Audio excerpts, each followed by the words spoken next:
అనేక సార్లు వాక్యం చెప్తూ ఉంది ఏమని?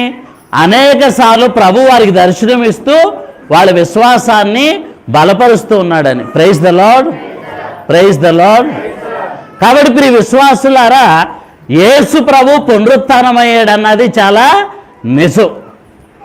మరి ముఖ్యంగా జాగరణ సమయంలో రాత్రి పూట మనం ఎక్కువగా పాడేటువంటి, అందరూ కూడా పాడతారు, ఏం పాట అది? ఉజ్వల కాంతులు పాడండి. ఉజ్వల కాంతులు నిండెను ఉన్నత స్వర్గమునందున దూతగణములు దివ్యవేణి మోగెను. దాని అర్థం ఏంటి? యేసు ప్రభు ఉత్థానముతో పరలోకం అంతా కూడా మనకంటే ఎక్కువగా సంతోషిస్తుంది. ఎందుకని? ఆదాము అవ్వలు తమ పాపం చేత మూసివేసినటువంటి పరలోక దారాన్ని క్రీస్తు ప్రభు తన మరణ ఉత్థానాలతో ఏం చేస్తూ ఉన్నాడు? తెరుస్తూ ఉన్నాడు.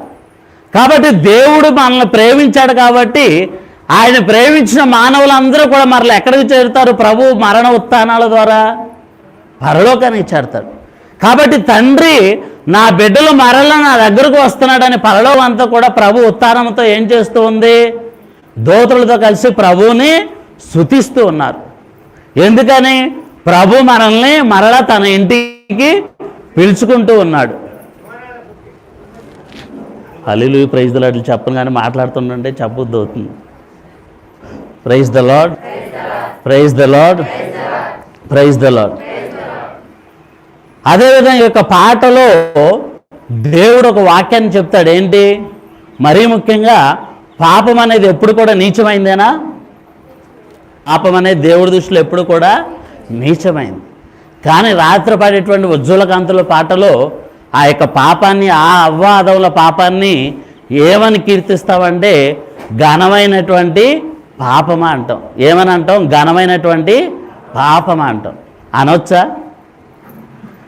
ఎందుకు అన్నారంటే ఆదాము అవ్వల ఆ పాపం చేశారు కాబట్టి దేవుడు తన కుమారుడైనటువంటి క్రీస్తు ప్రభువు మరణాన్ని, ఉత్థానాన్ని మనకు అనుగ్రహించాడు. ఏం చేశాడు?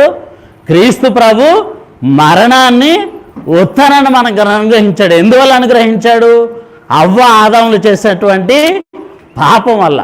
వాళ్ళ పాపం ఎంత చిన్నదైనా కానీ దేవుడు మనల్ని రక్షించేటువంటి విధం చాలా గొప్పది. ఎందుకనంటే ఘనమైన పాపము, అదేవిధంగా దేవుడు తన యొక్క రహస్యాలను క్రీస్తు ప్రభు పునరుత్థానముతో వెల్లడి చేశాడు. ఎందుకని? మానవ జాతి అంతా కూడా క్రీస్తు ప్రభు పునరుత్థానం ముందు ఏమనుకున్నారు? పుడతారు, చచ్చిపోతారు, సమాధి చేస్తారు అనుకున్నారు. ఏమనుకున్నారు?